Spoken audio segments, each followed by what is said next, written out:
And welcome back inside the home office. I'm Craig D'Amico, and this is NEC Women's Basketball on the Run. Believe it or not, we are 1/3 of the way through conference season. Where has the time gone? This past week, we saw a ton of movement in the standings, especially at the top. We saw some records and historical milestones get reached, and we saw not one, but two dramatic fourth quarter comeback TV games in the NEC Women's Basketball Spotlight. Coming up on today's show, we'll recap all that stuff. Plus, we'll bring you our 3 stars of the weekend. We'll peek ahead to some of the big games coming up next weekend, and we'll be joined by St. Francis Brooklyn Jr. Isabella Posset. But first, let's get to the news. Here are our Week 3 headlines. The St. Francis Brooklyn Terriers were ready for their close-up, taking the court for 2 NEC TV games this past weekend, Saturday against Wagner and Monday night against borough rival LIU. Now, we know that drama equals ratings, and in their 2 TV appearances, the Terriers brought in more drama than the NBC Wednesday night primetime lineup.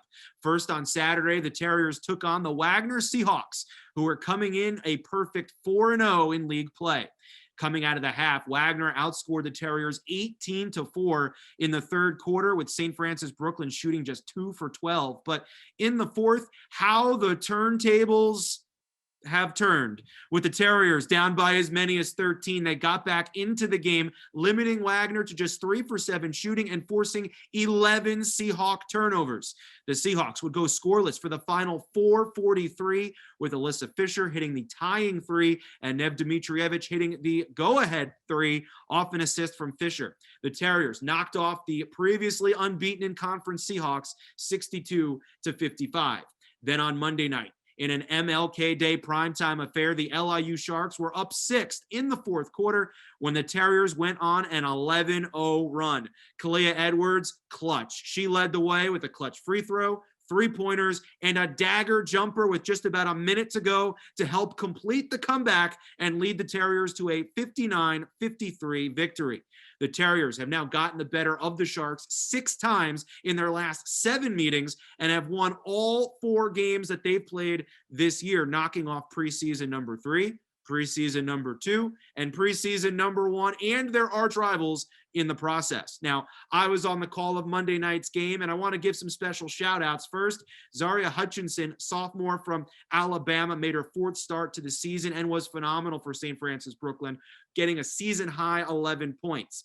Bella Posset had 11 points as well, a couple big steals. Stay tuned. She's going to join us in just a little bit. And a huge fist bump to big shot Biggie, Imaya O'Brien, freshman guard for LIU. She was super impressive in her first go-around in this borough bragging right rivalry. 16 points, 6 for 13 shooting. Biggie was notorious for stepping up in the spotlight, and the sky's the limit for this freshman from Detroit, who will get one more chance to tame the Terriers at the official Battle of Brooklyn when these 2 teams meet again on February 11th. Speaking of comebacks, one of the biggest comebacks in quite some time took place on Monday late afternoon in Loretto. Bryant was in firm control against SFU, up 15 at the break, and they maintained a double-digit lead through 3 quarters. But the Flash burst out to a 15-4 run to start the fourth, taking the lead on a Jordan McLemore jumper with 3:13 left and fighting off the Bulldogs with a Lily Benzel 3, a Caitlin Maxwell layup, and some free throws to go down from 15 down in the third to 8-point winners at the final buzzer, 70-62. Now, in that game, history was also made by Brooke Bajelko. She was our top star last week, and this week she became the very latest in the Northeast Conference to reach the 1,000-point plateau. Bajelko becomes the 6th Bulldog in their Division I history to reach 1,000 career points. Meanwhile, the FDU Knights have taken over sole possession of first place in the NEC standings, following a pair of wins this week against Sacred Heart and Wagner. The Knights are just starting to get their roster back. It's like the blip in the Marvel movies. Players were disappearing. Thanos must have been snapping his fingers somewhere, but now they're back. They've reemerged. They're at full strength just about, and the Knights are sitting in first place at 5-1, their best NEC start since 1992-1993, when they were the regular season champs and the tournament's #1 seed. Finally, More history. Michaela Harrison set the Mount St. Mary's program 3-point field goal record with her 238th career triple. And she didn't have to wait long. She set the new mark just 18 seconds into Monday afternoon's game against Merrimack. Here's Mount's Adam Pohl with the historic call. Double teaming Brazil. Brazil will hand off for Harrison for three. There's the record! It took all of 18 seconds, and Michaela Harrison is the all-time three-point shooting record holder at Mount St. Mary's. And now let's take a look where they stand. 1/3 of a way through conference play, there is a new leader atop the standings, and that is the FDU Knights. Wagner, St. Francis Brooklyn, and Sacred Heart are all one game back, tied for second, and St. Francis Brooklyn will take on FDU coming up on Friday. The Mount have won their last 2 in a row, and the Red Flash have won their last 3. Both teams are even at 3 up and 3 down. Merrimack, Bryant, Central Connecticut State are all tied for 7th at 2 and 4, and the Sharks are 1 game back of that pack at 1 and 5. Time now for my 3 stars from week 3 in Northeast Conference play, starting with number 3.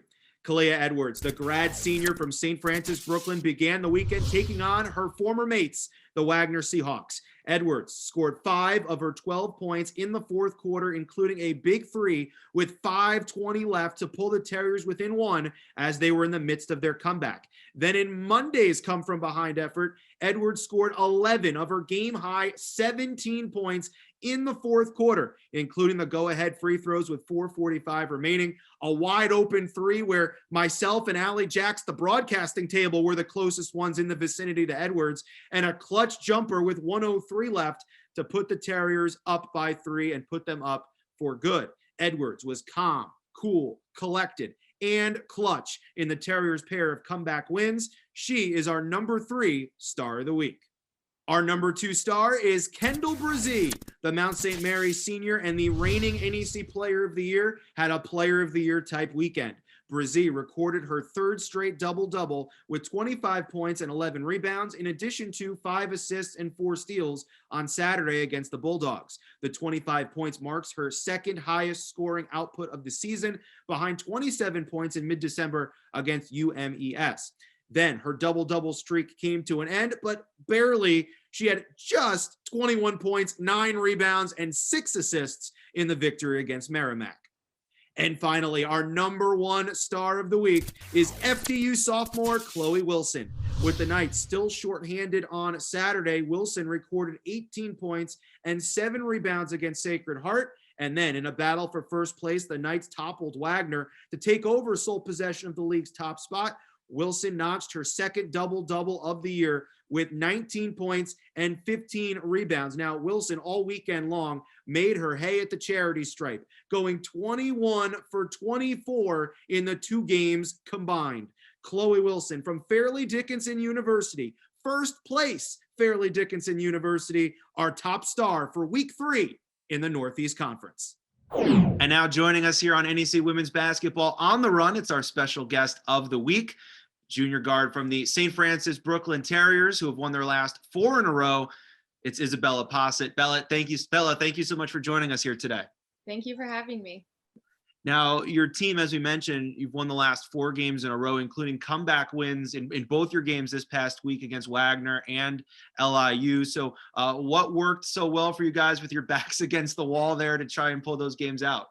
I think both games, obviously, we pulled through in the fourth quarter, but our team, we're, like you said, we have all the pieces. So right now we're trying to, it's still early in the season. I mean, we missed our 2 because we had a forfeit, sadly, due to COVID, but we're 4 games in and we're still finding our groove and we're doing a great job. Like, we share the ball so well as a team that that's why I think it's so hard to guard us sometimes, because we share the ball.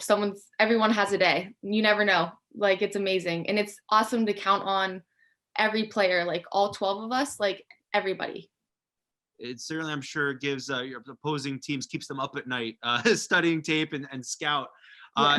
And for you in particular, you contribute in so many different ways. You led the league in steals a couple years ago, and you can defend, you can rebound, you can set teammates up. And now Coach Sim told me this past weekend that you've been out there developing your shot a little bit. So how has that process been, adding that dimension to your game? Well, at first, like definitely like finding my place. This is a new team for me. So I started obviously in what I know best is defense. So once I've kind of made my like mark there, I started to find my way offensively, and I like to work inside out. So I was starting to like get my groove more like attacking, sharing the ball, assists, and all that. And recently, like in practices, the coach has really been like, Bella, like you're open, don't pass up shots. Like those are your shots. Like we want you shooting those. So I've just been more like confident in myself and shooting those shots, and in the game, letting them go and playing free and having fun out there. Now you've been a part of a championship team before, one of only a handful of players right now active in the league that has experienced the NCAA tournament and what it's like to win a championship. So what veteran experience or advice do you think you've brought to the team? And even with fellow grad senior Kalia Edwards, who came over this year, what do you think you guys have brought to the team in terms of that experience? I just think that we've been in tough moments before that have given us like this experience to like provide it to our teammates, so like they're aware. And I think like our leadership and communication on the court, like keeping everybody together, is like most importantly like the main goal. And when we do that, like we have success. Now you guys have had a bunch of big games in a row. The game against Wagner, that was the biggest game of the season. And then the rivalry with LIU, that was the biggest game of the season. The next game against FDU coming up this weekend, that's going to be the biggest game of the season because it's the next one, but it's for first place. So right. What have you seen early on in scouting and preparing for them? And what's your team going to need to do to stretch this streak now to 5 in a row? We just have to constantly be focusing on us. At the end of the day, that's who it's about. It's our team, our weapons that everyone has that they provide to the team. So just staying within ourselves and our like culture and practice, like nothing's changing. It's a next opponent up, but we're still doing everything that we can within our system to be ready to offensively and defensively be against FDU, which is our next opponent. It should be a great game to watch. And again, it's coming up on Friday. Well, It's time now for Get to Know. We have some 5 quick hitters here for Bella Posset just to get to know her a little bit better. Are you ready, Bella? Yes. All right, here we go. First question. What's your top song that you've been listening to right now recently? Top song, I would have to say, this always gets me. I'm just going to go with my favorite. So I love Little TJ, and I would go with mixed emotions. Okay. All right. Now, what is one thing that you just can't live without? I cannot live without my dog, Karma K. Awesome. What about a pregame superstition? This year I'm having none. So like I'm doing something different every game, whether it's like what I wear or like I'm in the training room doing something different, or I'm gonna take this, like wear this knee pad. Like I'm trying to switch it up. So no superstitions, gonna try to go out there every game and play the same, bring the same every time. Superstition is no superstitions. There we go. If you took a survey of your teammates, what trait or adjective, what words do you think they would use to describe you? Definitely energetic, loud. They call me the mom sometimes because I be taking care of them, making sure everyone's on the same page, stuff like that. And last question, we have a would you rather. Would you rather have a genie grant you wishes like in Aladdin, or would you rather have superpowers like one member from The Incredibles? I think I'm gonna go with superpowers because that's gonna be like long. I could really like do a lot with that. I feel like I have a more particular in mind. I would love to teleport, and I would love to read people's minds. Reading minds might sound dangerous, but I'm with you on teleporting because I hate traffic. So I'm with you on that. Bella, thank you so much for joining us here today, and best of luck to you and the Terriers this weekend and throughout the rest of the season. Thank you for having me. Have a good day. You too. That was Isabella Posset here on NEC Women's Basketball on the Run. Stats amazing. Michaela Harrison, as we mentioned earlier, set a new Mount St. Mary's all-time three-point field goal record. She's now at 239 and counting. But check this out. Since the start of Harrison's freshman season in 2018-2019, when she set the team's single-year three-point field goal record, mind you, with 84, the Mount as a team have made a combined total of 837 three-point field goals. And if you do the quick math, that means that Harrison alone is responsible for 28.6 of the team's three-pointers over the course of the last 4 seasons. Now, think about all the players who have graduated, new players coming in, players out. Michaela Harrison, one person is the sole responsible for 28.6 of the team's three-pointers. That is absolutely amazing. On tap this weekend, the NEC not wasting any time getting back on the court. This week, teams play on Friday and Sunday. On Friday, that big battle for first place that we've mentioned throughout the show, FDU at St. Francis, Brooklyn, 6 p.m. tip in Brooklyn Heights. First place on the line. You're not going to want to miss it. And then on Sunday, the NEC returns to TV on ESPN3 with a 2 p.m. tip, St. Francis U at Sacred Heart. Now, the obvious storyline here in this game will be Sacred Heart assistant Joe Haig going to face his former team, SFU, who he led to a championship as the head coach in 2018. Now, besides that, these two teams play incredible basketball against each other historically. Even going back to just last year, these teams split their 2 meetings in Loretto with both games going into overtime. Should be just as exciting this year in 2022 when they get together on Sunday in Fairfield on ESPN3. And that'll just about do it for this week's edition of NEC Women's Basketball on the Run. I'm Craig D'Amico. Enjoy the games this weekend. And as always, we'll see you right back here next week for more NEC Women's Basketball on the Run.